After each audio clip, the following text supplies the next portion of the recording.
작심한 것을 끝까지 지키지 못하는 그런 약점을 지니고 있습니다. 물론 사람의 의지에 따라서 정도 차이는 있겠지만 대부분의 경우 처음과 나중이 한결같은 초지일관 그리고 시종여일하지를 못하다고 하는 것이죠. 그래서 우리가 때때로 실패를 경험하기도 하고 또 어려움을 겪기도 하는 것입니다. 멀리 갈 것 없이 금년의 절반을 넘긴 이 시점에 우리가 지난 6개월의 삶을 한번 찬찬히 들여다 보십시다. 연초에 품었던 그 결심, 그 계획, 그 각오들이 얼마나 잘 유지되고 있습니까? 그것이 중간에 어떤 이유로든지 간에 흐트러지기도 하고 변질되기도 하고 어떤 부분은 아예 포기 상태에 이른 일들도 이미 생겨났을 것입니다. 이와 같이 처음 결심을 끝까지 유지하지 못하고 한결같은 자세를 지키지 못하게 하는 장애물이 바로 타성이라고 하는 겁니다.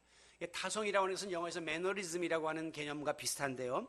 시간이 흐르면서 그냥 굳어져 버린 어떤 습성, 그리고 틀에 박힌 사고방식 혹은 생활 태도를 의미하는 것입니다.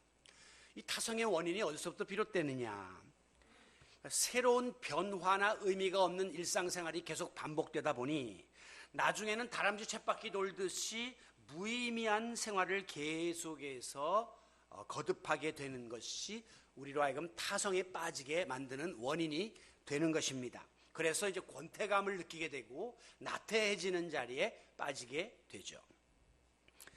그 결과 나의 의지와는 상관없이 그냥 돌아가는 쳇바퀴에 내가 그냥 끌려가는 겁니다. 그냥 굴러가는 것이죠. 그러니까 힘은 힘대로 들고 또 앞으로 나가지도 못하고 그냥 제자리 걸음만 계속하는 무의미하고 무능률적인 그런 삶을 반복하게 됩니다. 그런데 더 큰 문제가 있습니다. 자꾸 이렇게 우리의 생활이 점점 굳어지다 보면 나중에는 이상하게 그게 더 편해져요. 그리고 새로움이나 변화를 두려워하게 됩니다. 그냥 이대로 가면 좋겠다. 그냥 이대로 살지 뭐. 바로 이렇게 되는 것이 타성화예요. 그렇게 되어지는 것이죠.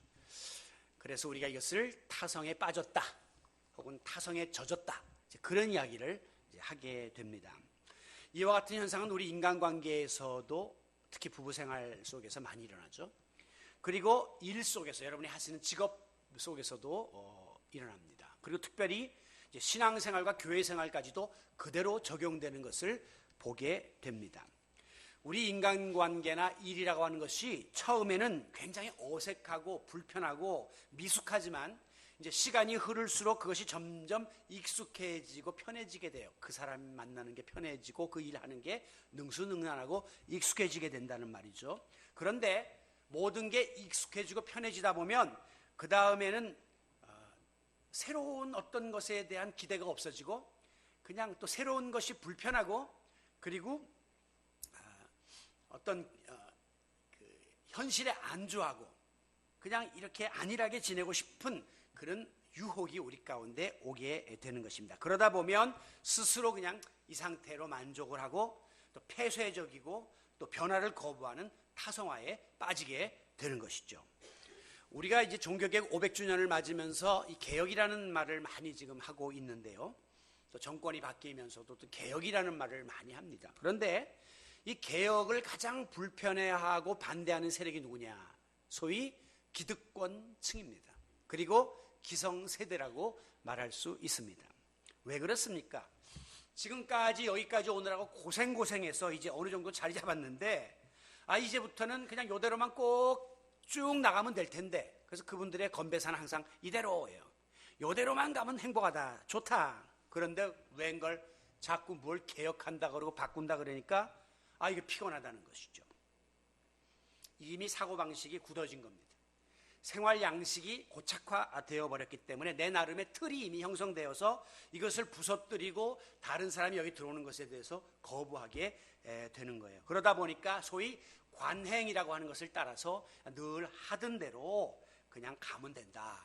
도전의식을 상실하게 되는 것입니다. 특별히 이제 신앙생활과 교회생활에 있어서 타성화는 사탄이 가져다주는 무서운 적입니다. 저는 이제 금년에 목사 안수를 받은 지 30주년을 맞게 됩니다. 제가 처음에 신학교에 갔을 때 교수님이 아주 충격적인 성경 구절을 소개했어요. 저는 그때까지 이 구절을 몰랐었어요, 사실. 에스겔 13장 19절인데요. 너희가 두어 움큼 보리와 두어 조각 떡을 위하여, 이 말은 뭐냐면 먹고 살기 위하여 그 뜻이에요. 내 백성에게 너희가 거짓말을 지어내어 가지고 죽지 아니할 영혼을 죽이는 일을 한다. 이건 그 당시에 거짓 선지자들을 책망하는 것입니다. 다시 말하면 선지자 노릇하는 것이 밥벌이가 되어가지고 떡과 보리를 얻기 위해서 하나님 말씀이 아닌 거짓말을 지어가지고 막 백성들에게 이야기함으로 그들의 영혼이 죽게 만드는 짓을 했던 이 당시의 거짓 선지자들을 책망하는 하나님의 말씀이에요. 그런데 그 교수님이 이 말씀을 들이대면서 제군들이 앞으로 목회 현장에 가서 이런 싹군 목자 되어서는 안 된다. 벌어먹기 위해서 사는 생활의 방편이 돼서는 안 된다.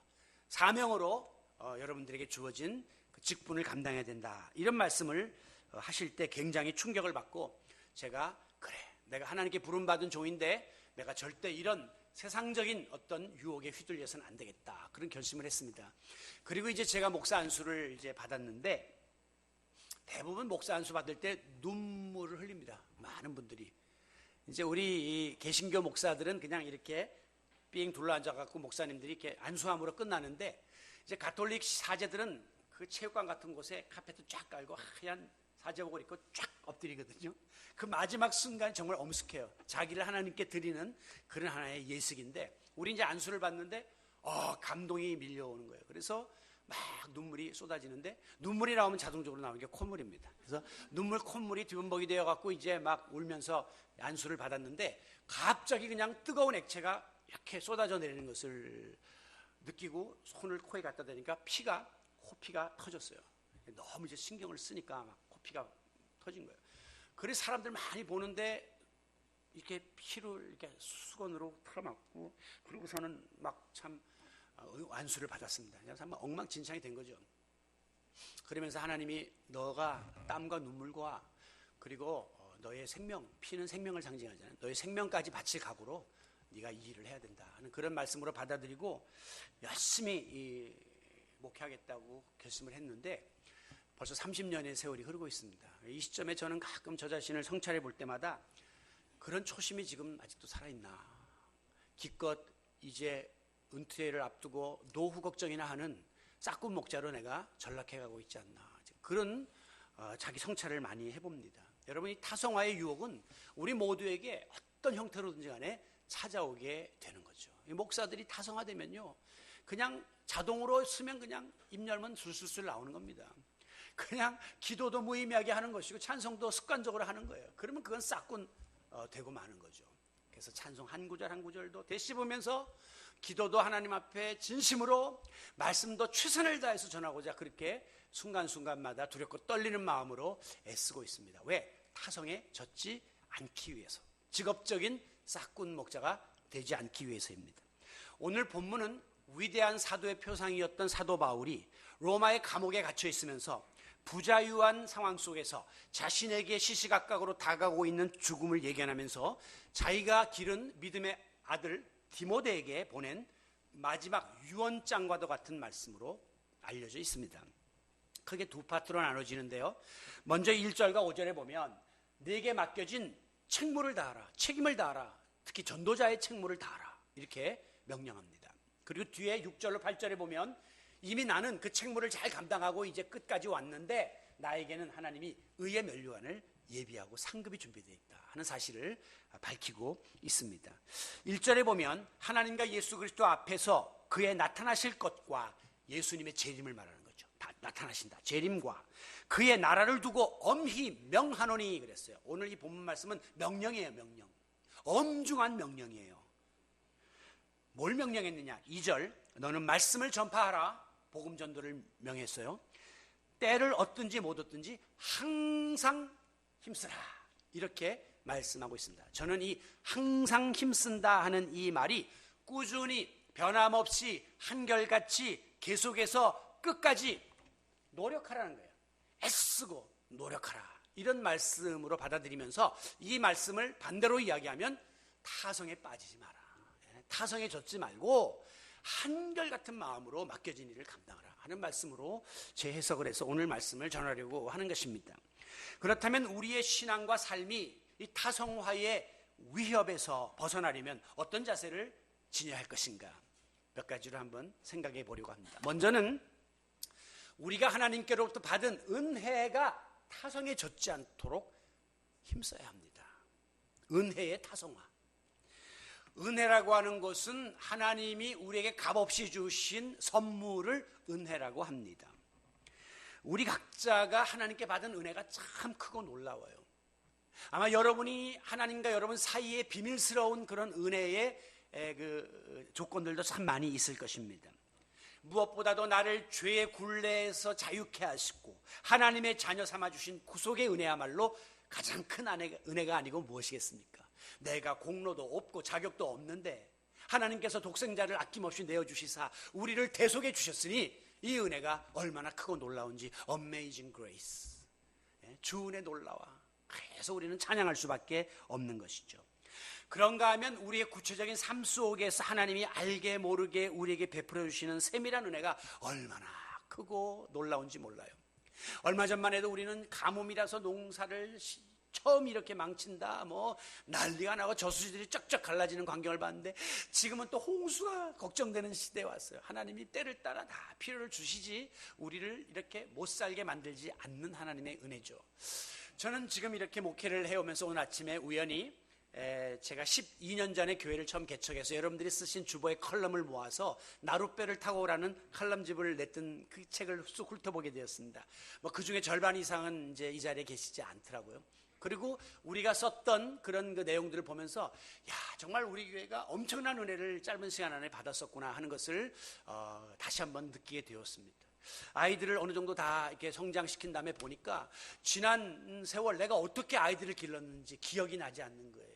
15살 때부터 떨어져서 지금 30대 애들이 접어들었는데 어떻게 내가 지도하지 않고 내가 서포트를 제대로 못했는데도 저렇게 잘해준 것, 이게 하나님의 은혜구나 하는 것을 다시 한번 깨달으면서 하나님의 은혜가 얼마나 우리의 삶 속에 많이 녹아있는지 다시 한번 깨닫게 되고 감사를 드리게 되었습니다. 요즘 새벽에 우리가 갈라디아서를 묵상하고 있는데요, 이 갈라디아서는 사도 바울이 오직 믿음으로 구원받는다는 사실을 계속 강조하는 그 내용으로 가득 차 있습니다. 그래서 종교개혁자 마틴 루터는 나는 갈라디아서와 결혼했다라고 했습니다. 그만큼 갈라디아서를 여러분 한번 읽어보세요. 정말 오직 믿음의 사상이 묻어있고 바울의 사상이 묻어있고, 그리고 그것이 왜 루터가 종교개혁을 일으킬 수밖에 없었는가를 이 갈라디아서에서 우리가 찾을 수 있는데, 다시 말하면 값없이 얻은 구원, 이게 너무 감사한 거예요. 너무 귀한 거예요. 그런데 여러분, 우리가 은혜 중에 은혜, 제가 이제 우선 꼽는다면 첫째 은혜는 구원의 은혜고요. 두 번째 은혜를 꼽는다면 그것은 바로 하나님의 말씀이 깨달아지는 은혜입니다. 여러분이 하나님의 말씀을 이렇게 듣고 접할 때마다 진리가 깨달아져요. 그리고 내 마음속에 깨달은 말씀대로 살고자 하는 결단이 생겨요. 그리고 어느 날 보면 내가 그 말씀대로 살고 있는 삶의 변화를 일으키는 말씀의 능력, 이것이 여러분에게 주어진 놀라운 은혜임을 믿으시기 바랍니다. 3절 보시면 때가 이르리니 사람이 바른 교훈을 받지 않고, 이 하나님 말씀을 받는 것이 그렇게 쉬운 게 아닙니다. 많은 사람들이 말세가 되면 자꾸 리젝트해, 거부해요. 말씀을 튕겨내요. 근데 우리는 말씀이 받아들여지잖아요. 그리고 자기 사역을 쫓는다. 하나님 말씀을 배척하면 그 다음엔 자기 마음대로 자기 뜻대로 자기가 하고 싶은 대로 막 사는 것이 인생살이에요. 4절 그리고 사람들이 귀를 진리에서 돌이켜서 하나님의 말씀 듣는 거를 귀를 딱 닫아버려요. 거부해요. 그리고 허탄한 이야기는 귀를 열어요. 이단 사설, 어디 어떤 사람이 이랬다 저랬다, 이런 거는 또 쫓아다닌단 말이죠. 이런 게 앞으로 말세되어질 현상이라고 성경은 지적하고 있습니다. 이 말씀을 역으로 우리가 해석한다면, 여러분의 귀가 열려서 하나님의 말씀이 받아지면 이게 은혜입니다. 여러분의 마음이 열려서 진리 가운데 거하면 그게 은혜입니다. 그리고 말씀이 아멘으로 내 삶 속에 녹아지면 이것이야말로 은혜 중에 은혜인 줄로 믿으시기를 바랍니다. 여러분들이 하나님 말씀이 사모되고 말씀이 들리고 말씀대로 살거나 노력하는 마음이 생긴다면 여러분 은혜 많이 받은 사람들이에요.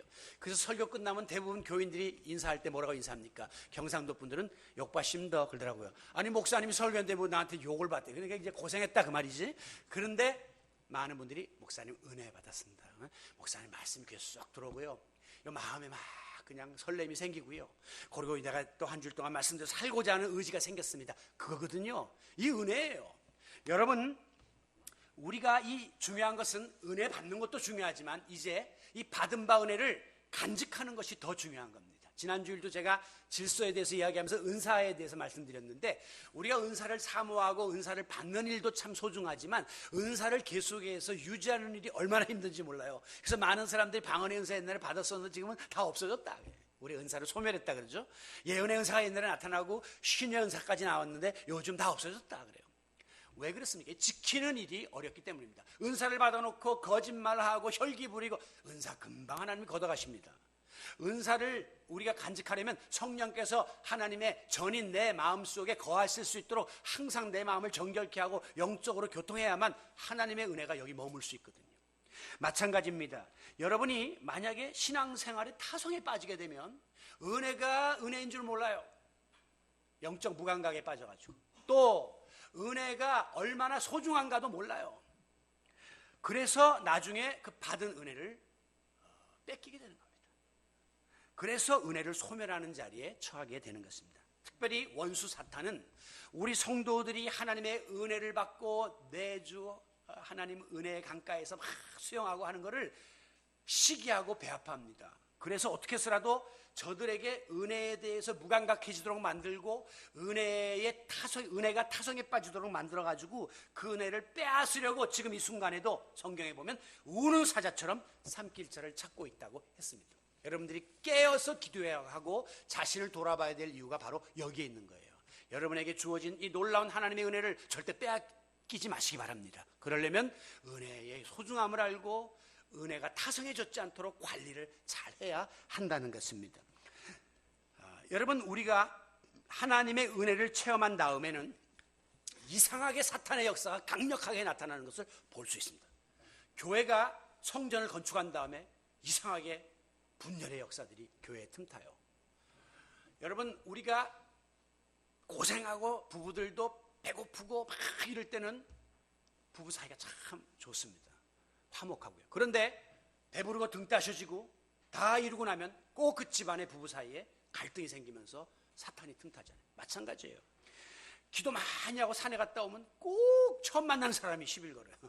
이상해요. 교회 가서 예배 드리고 오늘 은혜 많이 받고 갔는데 꼭 첫 번째 집에 가자마자 만나는 사람이 이 은혜를 쏟게 만들어요. 목사님은 그것을 오늘 사탄의 역사다 이렇게 말했으니 집에 가서 신랑이 혹시 갔다 왔냐, 밥 안 챙기고 뭐 이렇게 늦게 와 사탄을 물러가라 이렇게 직접 말씀하시면 안 되고 속으로만 야 사탄이 내게 혈기를 또 부리게 해서 은혜를 뺏으려고 하는구나. 여러분이 영적으로 예민하게 이것을 감지할 수 있어야 하는 것이죠. 사도 바울은 오늘 본문 7절에 보면 나는 선한 싸움을 싸운다. 이 우리 기독교는 평화의 종교인데 지금 이 바울은 싸운다 그랬어요. 이 선한 싸움은 무슨 싸움이냐? 악한 사단의 세력과 대적하는 영적 전쟁, spiritual war, 영전을 뜻하는 것입니다. 영적 전쟁을 우리는 싸우는 것이에요. 여러분, 우리 젊은이들 중에 이제 이런 생각을 가진 분들이 있습니다. 전쟁 불감증에 걸렸다. 우리나라 사람들이, 뭐 우리 어른들도 마찬가지지만 조금 막 미사일 실험하고 이러면 막 해외에서 전화 오고 난리 납니다. 전쟁 난다고. 그런데 여기 와보면 태평성대예요. 그냥 놀고 그냥 먹고 이러고 있어요. 우리나라 사람은 지금 전쟁 불감증에 걸려 있다는 거예요. 설마 북한이 핵실험을 해도 우리한테 쏘겠냐? 지들도 망하는데. 설마 북한이 미사일을 개발한들 우리 동족을 그래도 동족인데 공격하겠냐? 이거는 미국하고 맞서려는 체제 유지용일 뿐이다. 이렇게 이제 우리는 생각을 하는 거죠. 전쟁의 맛을 본 다음에 피눈물을 흘릴 때가 오는 거예요. 여러분, 사회적으로도 우리 도덕 불감증에 걸려 있습니다. 이 나라의 지도자인 장관 청문회 보면 가관이에요. 교육을 담당하는 장관이 논문을 통째로 이만큼 표절해 놓고도 당시에 관행이었기 때문에 부끄러움이 없습니다. 이렇게 이야기해요. 이것은 있을 수 없는 거예요. 여러분, 도덕 불감증에 걸리면 나중에 그렇게 하면 교육계가 나중에 썩는 거예요. 나중에 모든 사회가 다 부패해지는 거예요. 왜? 이 정도는 괜찮다 하면 나중에 걸릴 것이 없어져 버리기 때문에 그런 겁니다. 여러분, 질병 불감증에 걸린 분들이 있습니다. 나는 선천적으로 강한 체질을 타고났기 때문에 뭘 먹어도 괜찮다. 설마 내가 그런 병에 걸리랴. 예? 우리 외삼촌은 술, 담배 그렇게 하고도 백수했다. 이래가면서 건강불감증에 걸린 사람들이 있는데 병 걸려 보아야 땅을 치면서 후회하는 것이죠. 그렇게 안 할 거라면서. 마찬가지로 영적으로 시험불감증에 걸린 이들이 있습니다. 사탄이 시험해봤자 뭐 지금 무슨 일이 일어날까? 예? 내가 지금까지 죄 짓고도 아무 일 없이 이만큼 멀쩡하게 살았는데 뭐 큰일이 있을까? 하나님 앞에 얻어 터져 봐야 그 다음에 울며 불며 회개하고 난리가 나는 거죠. 여러분, 사탄은 지금도 계속해서 우리를 공격하려고 약점을 찾고 있습니다. 그래서 그의 목적은 우리의 받은 바 은혜를 싸그리 뺏어가려고 하는 거예요. 여러분, 문득문득 여러분의 삶 속에 그런 조짐이 느껴지지 않습니까? 이거 사탄이 역사하는데, 이거 영적으로 예민해야 돼요. 안 그러면 몰라요. 이거 뭐가 지금 오네. 제가 이번에 이 갑상선 급성염 때문에 이제 고생을 했는데, 그래도 저는 건강을 좀 챙기는 편이거든요. 그런데 제가 보통 말을 많이 하고 기관지가 좀 약해서 처음에는 기관지가 많이 아파요, 목이. 그래서 이비인후과를 가니까 의사들도 들여다보니 그냥 인후염입니다. 그거 항생제 주더라고요. 먹었는데 잠깐 놨더니 또 아픈데 이상하게 부위가 여기 목 밑에. 제 느낌에 상식적으로 이건 인후염이 아니다. 이건 갑상선 쪽이다. 그리고 내분비과를 갔더니 딱 그냥 CT 찍자마자 갑상선에 염증이 생겼다. 이렇게 된 거예요. 예민해야지 알지. 모르면 그냥 이비인후과만 죽어라고 가다가 이 병을 그대로 방치할 수가 있었던 것이죠. 오늘 우리가 영적으로 예민해야 되는 이유가 여기 있습니다. 여러분, 사탄이 나를 여러 가지 모양으로 공격한다. 지금 우리 교회를 자꾸 흔들려고 한다. 우리 가정을 흔들려고 한다. 이런 조짐이 보이면 하나님 앞에 무릎 꿇어야 해요. 그리고 하나님의 도우심과 능력을 구해야 합니다.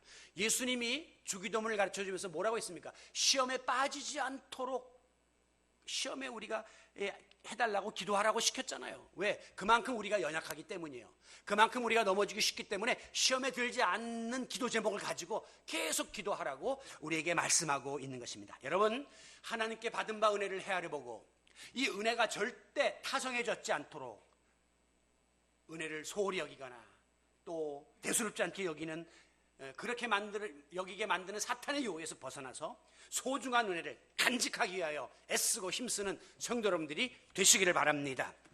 두 번째, 우리는 내게 주어진 믿음이 타성해졌지 않도록 애써야 합니다. 사도 바울은 7절에 내가 선한 싸움을 싸우고, 그 다음에 뭐라 그랬어요? 나의 달려갈 길을 마치고 믿음을 지켰다. 믿음을 지켰다. 이렇게 말하고 있죠. 사도 바울이 인생 말년에 달려갈 길 다 마치고 인생 죽을 때 됐다는 거예요.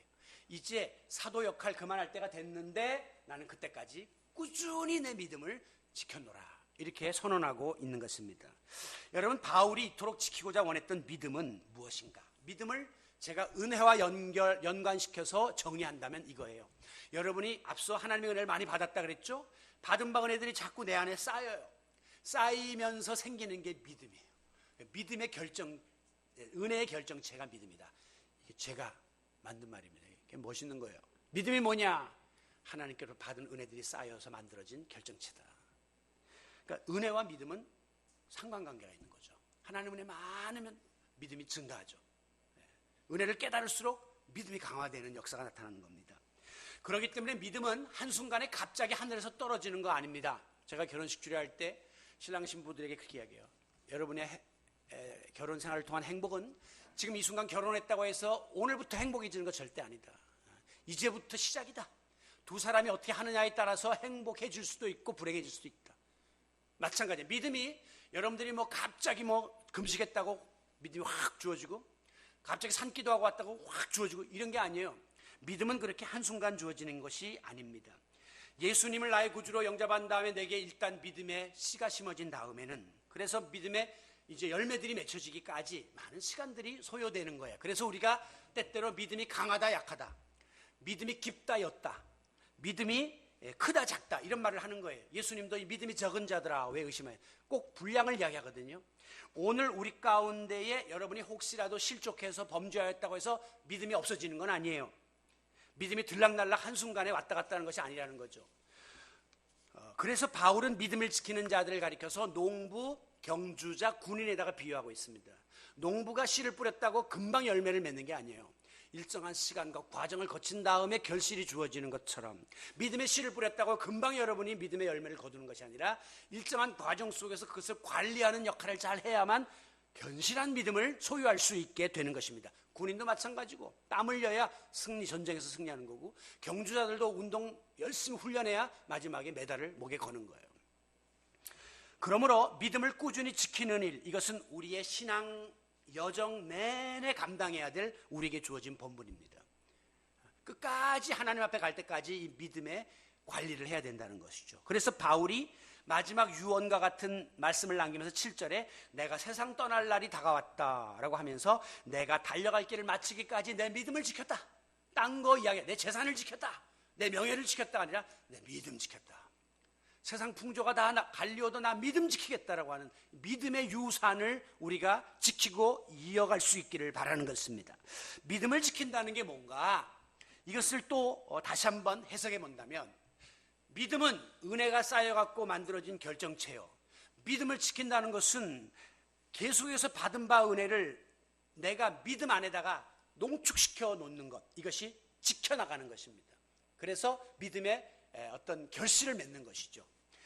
여러분, 우리가 믿음을 지키기 원하지만 연약한 인간이기 때문에 원치 않는 일을 당했을 때, 또 예기치 못한 상황이 봉착했을 때, 요즘 말로 말하면 시험이 오면 알게 모르게 믿음이 흔들립니다. 다 그래요. 아무리 믿음이 좋은 사람도 일단 충격이 오면 흔들리게 되어 있습니다. 아무리 여러분이 좋은 차를 타도 부딪히면 차가 충격을 느끼기 때문에 흔들리게 된다는 말씀이에요. 그런데 만약에 여러분이 굳건한 믿음의 반석 위에 있으면 금방 바로 설 수가 있습니다. 하지만 여러분이 여러 가지 요소로 인해서 타성에 젖어서 믿음이 힘을 잃게 되고 믿음이 물렁물렁해지게 되고 약해져 있고 모든 면에서 부실하다면 외부 충격이 오거나 시험이 올 때 금세 실족을 하는 일들이 벌어지게 됩니다. 그래서 믿음을 지키는 일이 중요하다는 거예요. 믿음 여하에 따라서 여러분의 삶이 달라질 수 있기 때문에 그렇습니다. 그래서 믿음이 타성에 젖지 않도록 우리가 계속 관리를 안 하면 안 되는 이유가 여기 있는 것이에요.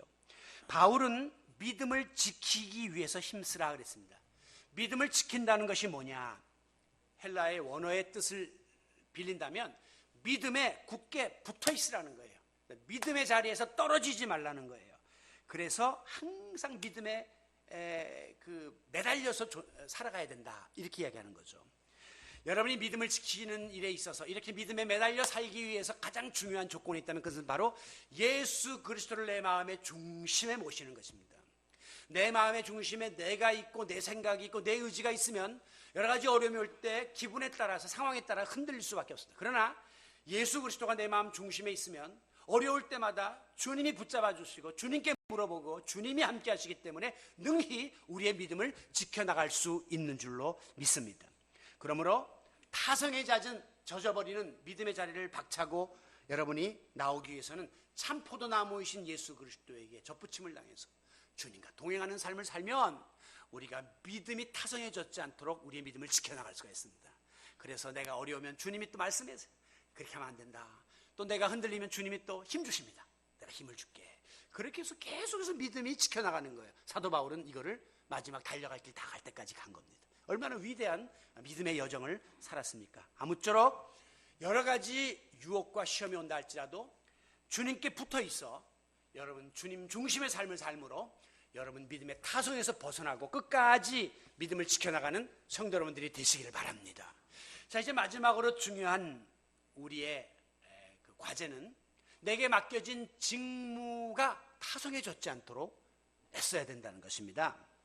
5절 후반절에 보면 내 직무를 다하라 그랬어요. 직무를 다하라. 직무라는 것은 책임, 의무, 본분, 그 다음에 직책 이런 것들을 뜻하는 거예요. 근데 이걸 다하라 하는 것은 내게 맡겨진 의무, 책임, 직책, 본분을 완수하라는 거예요. 끝까지 책임을 다하라는 말씀입니다. 여러분, 우리에게 주어진 신앙적인 직무는 무엇입니까? 그걸 우리는 소위 미션, 사명이라고 하는 겁니다. 여러분에게 주어진 신앙적 직무는 사명입니다. 영국의 아프리카에서 선교했던 선교사 중에 리빙스턴이라는 분이 유명합니다. 리빙스턴은 이런 말을 했어요. 사람이 사명이 있는 한 죽지 않는다 그랬어요. 여러분 죽을까 자꾸 걱정이 됩니까? 사명이 있는 한 절대 안 데려가요. 하나님이 죽어요? 하나님이 할 일 다 했기 때문에 데려가는 겁니다. 그러니까 너무 거기에 대해서 염려하지 말라는 거죠. 여러분, 우리가 하나님의 은혜를 받아요. 믿음을 지켜요. 그렇다면 여러분의 삶의 현장에서 특히 가정생활, 사회생활, 또 이 모든 실질적인 삶의 현장에서 여러분에게 맡겨진 일부터 잘 감당해 나가야 합니다. 어떤 사람들은 내가 주일 교회일 사명을 감당한답시고 가정일은 다 내팽개치고 회사 일도 등한히 한 채로 오로지 교회 일에만 매달린다. 이것은 바람직한 성도의 자세가 아닙니다. 여러분이 진정 신앙적 사명을 감당하기 원한다면 먼저 여러분의 삶의 터전에서 주어진 그 사회적 책임을 감당해야 돼요. 그리스도인에게 주어진 사회적 책무입니다. 초대교회에는 처음에 어떤 교인들이 왔느냐? 억눌린 자, 소외된 자, 약한 자들이 많이 왔어요. 교회는 원래 본질적으로 그런 분들이 먼저 하나님을 찾게 돼 있어요. 특별히 신분에 있어서 종들, 노예들이 많이 교회 오기 시작했습니다. 일주일 내내 일하고 시달리다가 거기 가면 찬송하고 기도하고 위로의 말씀이 임하니까 그들이 먼저 교회 오기 시작했습니다. 그런데 놀라운 일들이 벌어졌습니다. 그들이 신앙생활을 하면서부터 변화가 일어나기 시작했습니다. 그래서 교회 왔다 가는 날은 그 전주일보다 더 열심히 일하고 더 최선을 다해서 맡겨진 일을 감당하는 거예요. 그러니까 주인들이 가만히 보니까 이상하거든요. 어디만 갔다 오면 변화가 막 열심히 일하고 다른 사람들하고 비교가 안 되게 능률적으로 자기에게 맡겨진 일을 한단 말이에요. 너희 무슨 이유냐? 어디 갔다 오냐? 사실 저는 교회 갔다 왔습니다. 뭐 했냐? 교회 갔더니 하나님의 말씀이 일하기 싫거든 먹지도 말라. 일을 강조하고요. 그리고 맡겨진 일을 충성하라. 주인 상전에게 복종하라. 그런 말씀을 해서 은혜를 받고 와서 내가 더 열심히 하는 겁니다. 그 말을 들은 주인들이 감동을 얻기 시작했습니다. 그래서 그럼 나도 한번 가보자. 그리고 주인들이 귀부인들이 이제 교회로 몰려들면서 교회 공동체가 정상적으로 형성된 거예요. 뭘 말씀드리려고 하는 것이냐? 여러분의 삶의 터전에서 그게 비록 노예고 종이라 할지라도 그 일에 충성을 다했더니 그것 때문에 전도의 열매가 맺히게 되고 하나님이 영광을 받았다는 것입니다. 여러분, 아무쪼록 여러분들이 무슨 일을 하든지 세상에서 맡겨진 책무에 최선을 다하시기 바랍니다. 이것이 여러분이 그리스도인으로 살아갈 수 있는 사회적 책무이기 때문이에요. 특별히 우리가 이제 신앙생활과 이 교회 생활이 타성해졌지 않도록 여러분에게 주어진 사명과 책임을 다하는 일이 중요한데요. 만약에 여러분들이 이 맡겨진 신앙적 책무를 게을리하면 심각한 결과를 초래하게 됩니다. 왜? 일반 세상에서도 업무에 있어서 타성해져진 채 늦게 와가지고 대충 일하고 가고 형편없이 이렇게 건성으로 하면 좋지 못한 평가를 받게 되고 그 결과는 그 일을 박탈당하는 거예요. 쉽게 말하면 쫓겨나가게 된단 말씀이에요. 하물며 하나님께서 맡기신 신앙적인 책무가 있고 직분이 있는데 이걸 우리가 소홀히 알아요. 우습게 알고 타성에 빠져서 의례적으로 교회 왔다 갔다 하고 형식적인 그런 일을 여러분이 하게 된다면 불꽃 같은 눈을 가지고 감찰하신 하나님 앞에 책망받을 것이 뻔하지 않습니까? 오늘 본문은 사도 바울이 특별히 자기가 전도자의 삶을 마무리하면서 자기의 후계자인 디모데에게 내 직무를 다하라 이렇게 말한 것은 특별히 복음 전파의 직무를 다하라고 당부한 것입니다. 2절 너는 말씀을 전파하라 그랬고요. 5절 너는 전도자의 일을 하여 직무를 다하라. 그러니까 지금 디모데에게 당부하는 직무는 사실 본문 그대로 문자적으로 해석하면 전도의 직무를 다하라 이렇게 부탁을 한 것입니다. 여러분, 우리 그리스도인들에게는 복음 전도의 직무가 주어져 있다는 사실을 한시도 잊어서는 안 돼요. 그런데 왜 교회가 이 세상에 존재합니까? 교회는 예수님이 이 세상을 떠나면서 내가 다 이루지 못한 또 내가 가르쳐준 복음을 전파하라고 교회 공동체를 만들어준 거예요. 왜 우리 그리스도인이 존재합니까? 우리 그리스도인들은 불신 영혼을 구원해서 하나님 나라를 이루는 그 일에 헌신하라고 우리를 자녀 삼아 주신 거예요.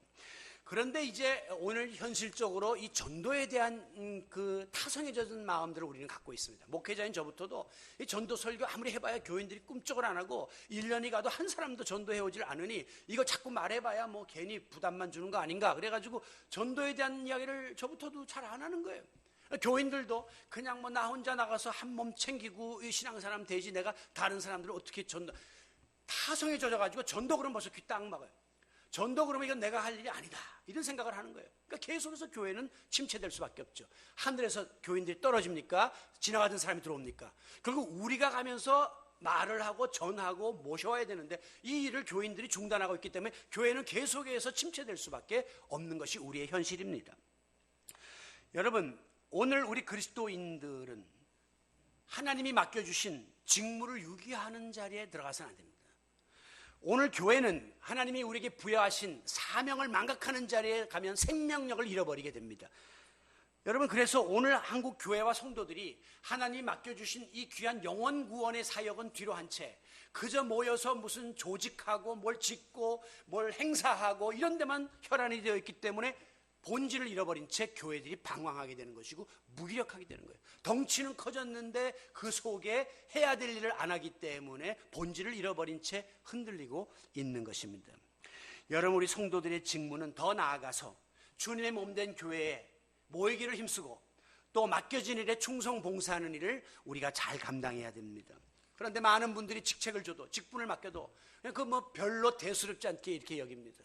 그 뭐 누구나 다 때 되면 받는 거 아닌가 이러면서 자기에게 주어진 직분을 제대로 감당하지 못하는 사람들이 있는데 참 한심 충만한 거예요. 성령이 충만해야지 한심이 충만하면 안 돼요. 여러분에게 주어진 직무 자리 지킴부터 앞장서서 여러분들이 직무를 감당해야 되는 거예요. 대부분 많은 사람들이 바빠서요, 또 거리가 멀어서요, 목사님 먹고 살기 힘들어서 시간이 없고 경제적으로 힘들고 건강상의 문제 때문에요 라고 핑계를 댑니다. 그런데 여러분, 저는 이걸 핑계라고 이야기합니다. 왜? 가만히 들여다보면요, 아무리 어렵고 힘들고 시간 없어도 내가 마음 먹고 작심하면 빚을 내서라도 하는 거예요. 시간이 없다 그러면서도 건강이 나쁜 거 뻔히 아는데도 그냥 해외여행 가요. 왜? 내가 하고 싶은 건 하는 겁니다. 그런데 주님의 전에 주의라 그러면 시간이 모자라고 돈이 모자라고 내가 건강이 부족해서 그랬습니다. 핑계죠. 여러분, 오늘 우리가 왜 이렇게 책임과 직무를 자꾸 유기합니까? 왜 게으름을 피우고 타성에 젖은 삶을 삽니까? 뭐 없고 바빠서가 아니라 가장 중요한 문제를 솔직하게 이야기하면 내 안에 주님을 향한 사랑이 식었기 때문에 그런 거예요. 사랑이 식었어요. 우리 안에 교회를 향한 애정이 식었기 때문에 그런 겁니다. 사랑이 식었기 때문에 그런 거예요. 우리가 지금 초창기에 이 교회 공동체에서 하던 모든 사역의 절반밖에 못하거든요. 모든 면에서 모이는 거나 외부적인 모든 일. 왜 그런가 보니까 그 12년 전에 역사를 이렇게 들여다보니까 그때 1, 2년 때는 사랑이 막 들끓었어요. 사랑이 있으니까 힘이 있고 원동력이 있으니까 용광로 같은 거기에서부터 막 녹아지고 뭘 만들어낼 수 있는 힘들이 있었는데 시간이 흐르면서 사랑이 식어지니까 의례적인 일들만 하는 타성에 젖은 신앙의 자리에 빠지고 있다는 거죠.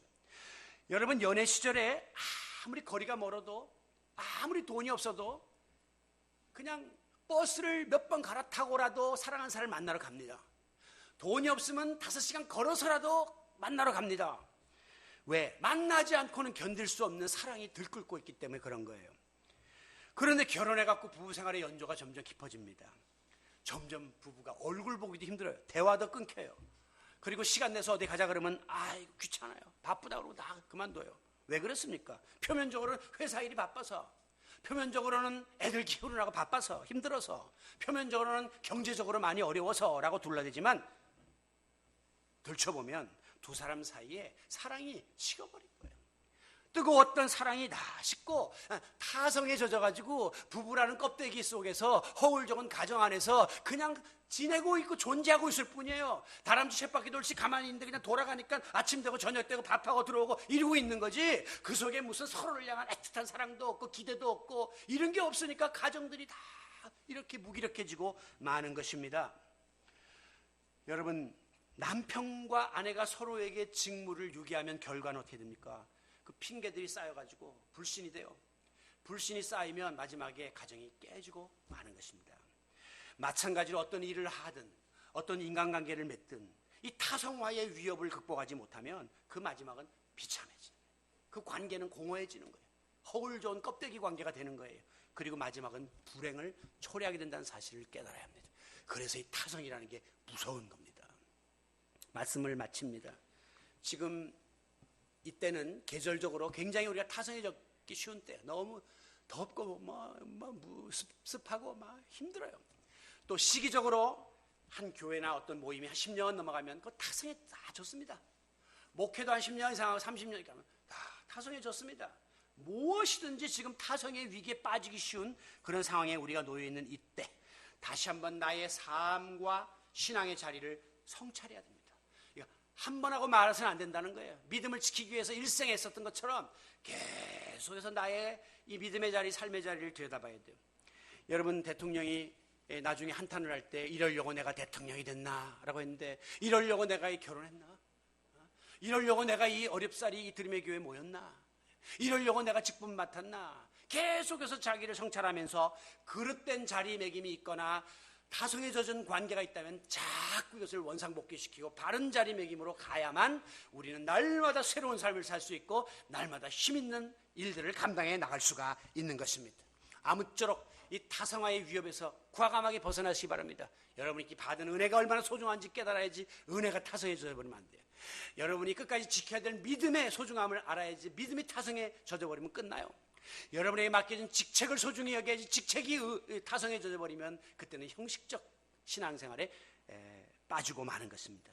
열심히 이 어려운 때에 우리가 다시 한번 하나님 앞에 바로 서므로 훗날 하나님이 우리를 잘했다, 착하고 충성된 종아라고 칭찬해 주시고 바울처럼 내가 믿음의 선한 싸움을 다 싸웠으니 이제는 의의 면류관이 예배되어 있다, 승리를 선언할 수 있는 우리 모든 성도 여러분들이 되시기를 만물을 새롭게 하시는 예수 그리스도의 이름으로 축원합니다.